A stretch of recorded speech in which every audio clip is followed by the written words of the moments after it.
representation matters. White people, we got it easy. We are everywhere. We're in everything you see. We're in everything you eat. You see us all the time. We are seen as the default standard in American media. But what about people of color, specifically black and brown people? How do they see themselves in the media that they consume, whether it is American or Japanese? How are dark-skinned characters actually portrayed, and how does that affect the psyche of those who they represent? Do you, for instance, maybe feel uncomfortable with the fact that me, a white man, is talking to you on the Melanin Muses Podcast right now for the intro? That's something to explore, and we're exploring that today on the Melanin Muses Podcast. What's up, everyone, and welcome back to the Melanin Muses Podcast, where psychology, anime, pop culture, and deep conversations collide with the right amount of chaos. I'm Cleo, your resident creative and lover of all things nerdy. And I'm Callie, your friendly neighborhood clinical counselor, mental health advocate, and fellow nerd. Today, we're tackling a big topic, one that has shaped so many of our experiences without us even realizing it. Representation in the media and how it impacts our mental health. Because seeing yourself on screen, in comics, in video games, in anime, whatever type of stuff you watching, even if it's smut or whatever it may be, it matters. Representation matters. Why does representation matter? From a psychological standpoint, seeing people who look like us in the media that we consume has a huge impact on our identity, self-esteem, and our mental health. Like when you grow up like never seeing yourself in these particular characters that are in popular media, not only in general, but you only see them in a way that are villains, sidekicks, stereotypes, you start to internalize that. It's whether it's consciously or subconsciously, it's like, hey, is that all I'm worth? And it not only affects yourself, but it also reflects how other people are going to see you. And there's actually a psychological concept called mirroring, where we subconsciously seek reflections of ourselves in the world around us. When those reflections don't exist, or they have a more negative connotation socially, it can lead to lower self-esteem, feelings of exclusion, and even anxiety and depression. First thing that comes to mind, remember the whole like mermaid thing? Oh yeah, back in the day. I will tell you, go ahead. When it comes to the mermaid thing, we all know the classic Disney's Ariel, right? We know the story behind her. She's a redhead. People say she has no soul, but that's a whole different story. Mercy. I'm kidding. I love me some Ariel. But side note, you've matured when you start to agree with her father. It's like, Daddy, I love him. No, bitch. Like, you better chill out. Breathe. No, go swim in a circle somewhere. I don't know. But like, no, you don't. Like, come on. Anyway, that's a whole nother tangent that we could go on. It's like, hold on. But no, we know who she is. We love her. We appreciate the representation. We understand the historical background of like the creator and stuff. But is Hallie, yes. Halle Bailey? Halle Bailey. Okay, she's great. She's beautiful. So she wonderful. did wonderful in that. And all of a sudden, when Disney announced that there was going to be a black mermaid, the comments were disgusting. They were absolutely disgusting. And a lot of people, what I really loved was that, oh my God, mermaids aren't black because, scientifically they can't be. I'm like, fool. When do you know there's a real mermaid? Like, they're not scientifically real, so how can you try to pull science? When the last time you seen a bitch with a tail? Besides in your dreams or on your, humping pillow. I don't know. Ooh-wee. But when the moment... And this is only speaking off the black community because this is all that I can speak from. Growing up, I've only really consumed content that predominantly featured white characters. I never really saw other people who looked like me, but also those who came from the same background as me, because I wasn't fully accepted by the black community because it was like, hey, you like Asian stuff? You're not one of us. You don't like this? You're not one of us. But also, you're brown. You're not one of us either. So I'm like, I'm just here. I'm existing. You know what I mean? But that is really accentuated when in the media, even especially in anime, you only see pale characters. And if you saw darker characters, they were evil, they were the sidekick or the sassy best friend. And their features were exaggerated ridiculously. And that really puts a perspective on your mentality of also the concepts of beauty. Because whenever a person, at least a brown person that I saw in media, they were seen as the least desirable. They were always like the sidekick friend who would help the lead character find true love, or they be the one that's passed over. We call that trope the Magical Negro. Okay, please talk more about that. Oh, all right. So, a little history moment for you guys. So basically, in media, there's a trope called the Magical Negro, which is basically when you have a black side character who's often represented by the help in some form or fashion, whether that's a maid, a manservant, a butler, a sidekick of some sort. And the lead character is normally a person who is of a paler persuasion, and they're in need of some type of help. The Legend of Bagger Vance is a good one with Will Smith. Okay. Basically, he's a representation of a very enigmatic character. He's a baggy person for I don't know golf terms. Leave me alone. So basically, the main character guy wants to improve it. Yeah, he's a caddy. Sorry, caddy. Yes. No, That doesn't bother me. these are real terms that I don't know right now because I don't golf. Why would I? But anywho. So we've got, Bagger Vance, who is Will Smith's character, who's helping the main character improve in the world of golf. But of course, he has no real fleshed out background of his own for real. He's more just kind of a decoration that helps move the plot along and empowers the main character to become a better version of themselves. And then he just dips out. And that's the end you hear about him. It's a major part of the story in that their presence pushes the story along, but it doesn't necessarily have any real impact as far as who the character is in a fleshed out background. They're just a decoration that benefit the main character, and that's kind of a trope that's been in media for quite a long time. It's also in television shows. Pretty much anytime you see the sassy black character on the side, their main role is to help the main character, but we don't know very much about them. Like, how did that make you feel growing up? Oh boy. So funny enough, my experiences weren't exactly the same as yours when it comes to like having a biracial background, but being a identifying black woman, my exposure to media mainly came down to what does it mean to be black? Like, how does that representation and how does that orient with my personality and my skill sets and ability to exist within this world? And so for me, same experience when it comes to anime and manga. I was obsessed with that stuff. I call it a blessing in disguise that I went to a all-girls high school. And so yes, I faced criticism with my love of anime and manga and expressions that were more Japanese influenced. But it's because I couldn't find a place to belong in the black world. Like, I, again, wasn't black enough because of my diction. My ability to articulate words was way too close in proximity to whiteness than it was to blackness. And so you were always othered for that if you could, quote unquote, speak well. But the thing is, this is how I was taught from a very young age to speak. I haven't had chances or opportunities or even a reason to speak differently. But that's hard to explain to different people. So add that, add the love of anime, which is at the time wasn't considered to be mainstream. It was a very niche community within nerds, or quote unquote the weeaboos, which is also a slur in a way, but we'll get into that. Yeah, we had to print out pictures and then tape them on our notebooks because we couldn't find because it. There weren't any online. They were real. No, there's so many things we had to do back then. We had to pirate, anime all theme that music for our MP3s. LimeWire. Oh my god. And so you had to get our anime either from like Toonami or try to find VHS tapes and DVDs from like the toy stores. It was crazy. Anyway, yes. We say all that to say that in my little niche world of high school, I got messed with, bullied, and talked down to by the other girls who were quote unquote more popular into more mainstream things. Yeah. But that didn't really deter me because at the end of the day, I'm like, I am weird. It is what it is. I'm gonna run around with the tail. Absolutely. I'm gonna wear the ears too. Y'all like Inuyasha? I do. Oh, I love me some a little foxtail that I bought at the Ren Fair. And then I would pin that thing on and run up and down the hallways and shake it at people. It was amazing. Oh my gosh, I remember those days. It was amazing. And you know what? I'd do that shit again. You know what happened with the D-R-E. But anywho. Yo! Like, you can see us. Oh, you okay over there, Ben?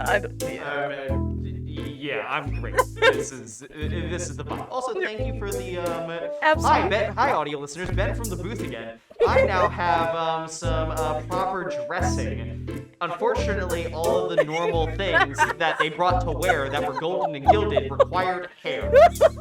And if you know me and the channel, I am a bald man. I'm also masked because I was sick last week. Anyway, back to the show. I love, like, it's, and that's a total side tangent. Like, back in the day, like, we were nerdy as like, it, like, you can see us coming from a mile away. Like, I look back and I find old photos of, like, the ears, the tail, trying to cosplay, trying to, like, having that quote-unquote emo face. This is just a face, mom! All of that. And it's just, like, it's a very fascinating to see the nerd community, especially, like, the anime weeb community. Like, we try to find ourselves. And, like, back then, it was just more incredibly challenging because there wasn't, like, when we try to cosplay, especially, like, you know more about cosplay than I. This one, let me tell you guys. What I do? This one corrupts me. She all... This one's a corrupt... She look innocent, but she a corrupter.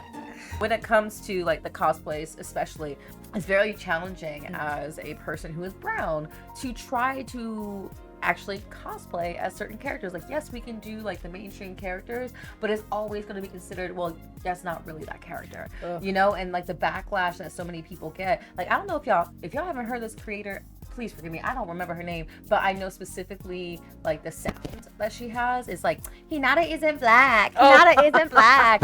Hinata isn't black, Hinata isn't black, Hinata isn't black, Hinata isn't black. She gonna be black today. She gonna be black today.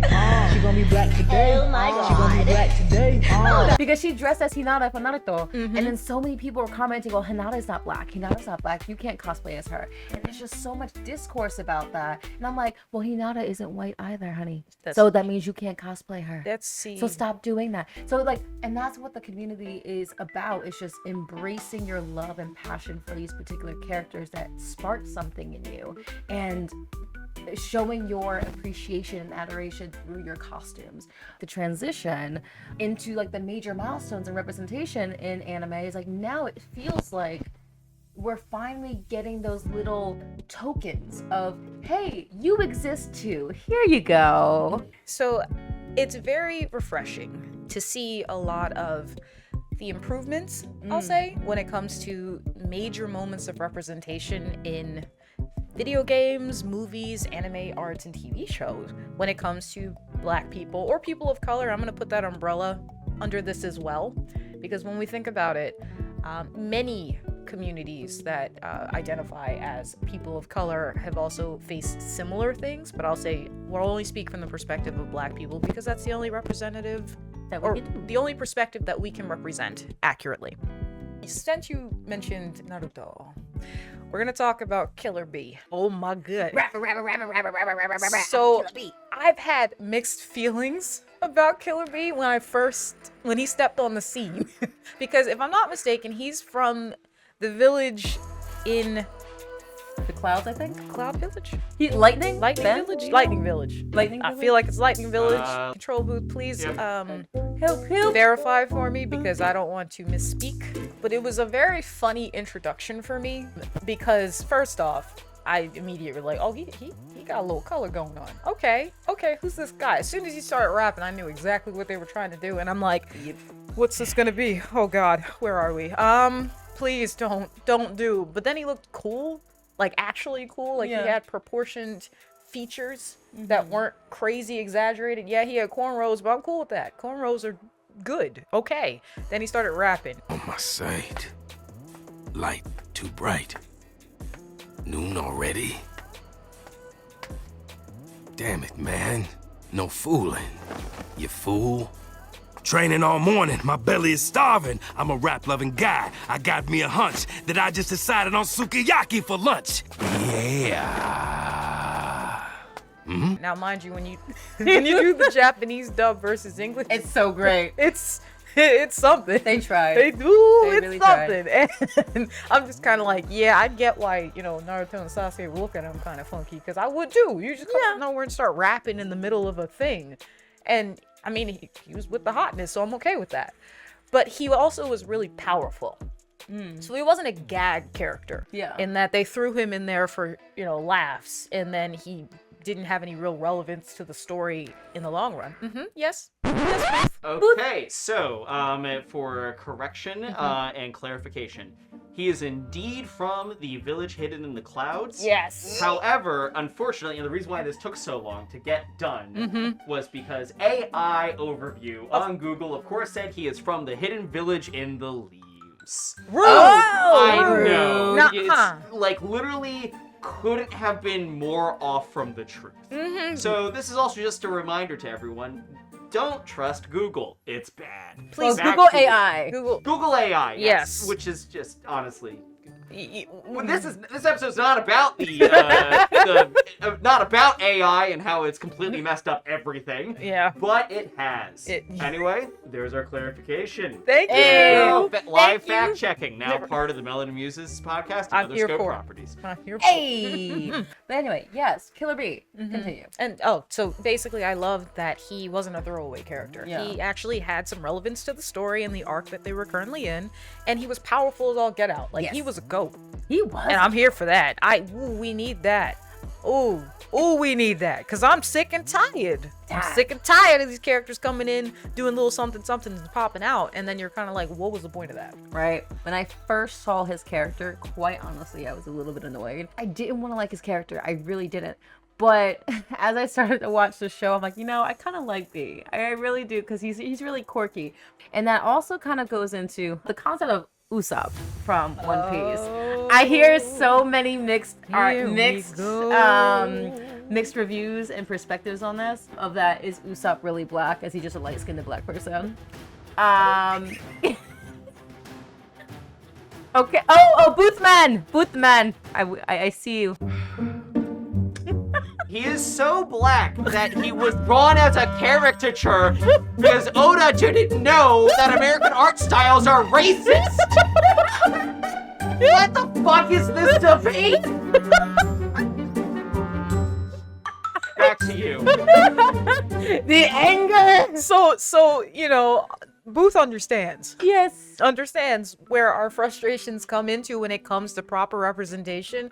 And the thing is, that's one of the things about Japanese anime / manga representations of different cultures is historically and socially they are more often than not incorrect because they're going off of outdated information. Kind of tying in on that, guys, is a lot of the time they don't really know. And this is not an excuse. Okay, this is not an excuse and I'm not condoning it. Yeah. I am not condoning any of the caricature representations in anime and manga, especially in the earlier renditions. This is not condoning. No condoning. But I'm trying to say this for understanding. Let me get that piece as a preface and a disclaimer. Okay. Anyway, so I think it's more so if you haven't been out of the States, then it's going to be harder for you to understand where this is coming from. If you haven't lived in Asia for a little bit or actually seen it without the rose-tinted glasses, it's going to be harder for you to understand. From being in Asia, I lived there for 4 years. I specifically Korea, but I've also been to Japan. Many people there, even though exposure to the internet is obviously rampant, it's hidden in plain sight. People will see what's on the surface, but not everyone's going to actually look underneath what that is. So for a lot of these, case in point, Google AI. So for a lot of these artists who are trying to depict brown people or people from other cultures, it's one of those things where they would see these caricatures, they would see these representations of black people in, let's say, old American literature, and they're like, oh, so that's how you draw black people. And that's what they would think. This is a wonderful, wonderful segue. Yes. Because when we talk about the consequences of underrepresentation in media, let's be real, not every story gets told, and not everyone gets the representation they deserve. There are entire groups of people who are erased from media and are portrayed in harmful ways that have serious consequences. And so when we talk about that, we think about how there are different studies that show that when people don't see themselves represented, especially in positive ways, as we've been mentioning, they can struggle with development of their self-worth. And when they only have representation that gets through that are negative stereotypes, such as when we talk about the mammy stereotype or the Magical Negro, or we talk about minstrel shows, which is where Aesop's character design comes from. Usopp. Oops, yeah. Usopp. See, and the thing is, I'm confusing him with Aesop's fables. which is a whole nother so again, Boothman. Hold up. No, okay, so because I don't know if you know this because I don't know how much One Piece you have, but Usopp is a playoff of Aesop. Okay, so this is what I'm saying. So you don't understand where I'm coming from. Oh my god. So again, also angry black woman trope. Thug narratives are reinforced in real world biases. Okay? So I'm gonna tell you right now, I'm not angry, I'm passionate. When it comes to representation, not only is it important here where we live, but it's very, very important for like the international audience, especially for those, the majority don't actually look beneath the hidden meanings behind things, so they're unable to understand or fully grasp it. And it's funny because just in 2018, 2019, I was in Korea at the time, and they were still doing blackface on reality shows. Oh! And for in costumes. Oh no. A blackface mask. And it was just very, and I remember someone also came up to me and they're just like, oh my gosh, there's no more racism in America, right? Like, America's a great place to live. It doesn't exist anymore. And I'm just like, and I had to take a breath. And this was a stranger that wanted to practice English. And this is how America is portrayed. This is the lack of information that's going around that is being portrayed in the media that they're not getting. So it's something that we have to both be understanding about, but also willing to educate. And I understand there's a lot of us, especially within the community, and I've seen the comments about that of, oh, I'm tired of educating. I shouldn't have to tell people. They should just go look it up.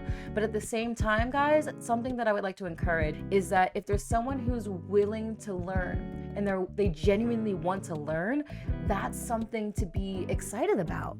You know, because the average person is just not going to care, because that comes with confrontation. If you care, there's going to be uncomfortability. But if you don't care, then you can live in comfortability. But for someone, like, I've encountered people of different persuasions who are just like, I want to learn more, I want to understand, but I don't know how because I'm afraid to ask it without being offensive. And that's why I'm just like, hey, if you have a question, since I know you're not coming from malice, please just ask and we can have a conversation about it. Because otherwise, how are they going to learn? How are they going to know? And especially with wanting to create productions in the media space, how are people going to do better if they don't know how to do better? So this is just a way to encourage you guys to empathy in a way for those who genuinely want to understand and learn, so we can help fix it from the bottom up. So to kind of round that last part off, if you're a person who's interested in learning more about the Black experience, I'd encourage you to use the phrasing, hey, can you help me understand your experience? I'm curious to know, and I'd like to understand better. And kind of that's a great way to open up that conversation, because believe it or not, a lot of people have been encountered with a lot of, like you said, confrontational ways of saying that, well, isn't that just what you do? Or are you like, come on guys, right? It's funny, huh? And it's like, no. You're gonna get met with a lot of hostility if you talk to people just like that, because you have no idea what people have been through. So start off as gently as possible. Hey, I'd like to understand your experience a little bit better. Are you open to sharing that with me? Give people the agency to share their story from their own experiences, and you'll be surprised with the reception that you're met with. You want to sign us out, Callie, actually, on that note? And we want to hear from you. What's a movie, show, or game that made you feel seen for the first time? Drop us a comment, let us know. What's next on Melanin Muses? Well, on our episode, we're going to dive into unpacking identity. So, who are we in pop culture? Please come back and join us. Stay bold, stay curious, and keep embracing your inner muse. Okay, bye! Bye! The Melanin Muses Podcast is produced by Nicole Brogan in partnership with Benjamin Collins of Scope Productions. Feel free to connect with us at Melanin Muses Podcast via Instagram, TikTok, and YouTube, or email us at melaninmusespodcast@gmail.com.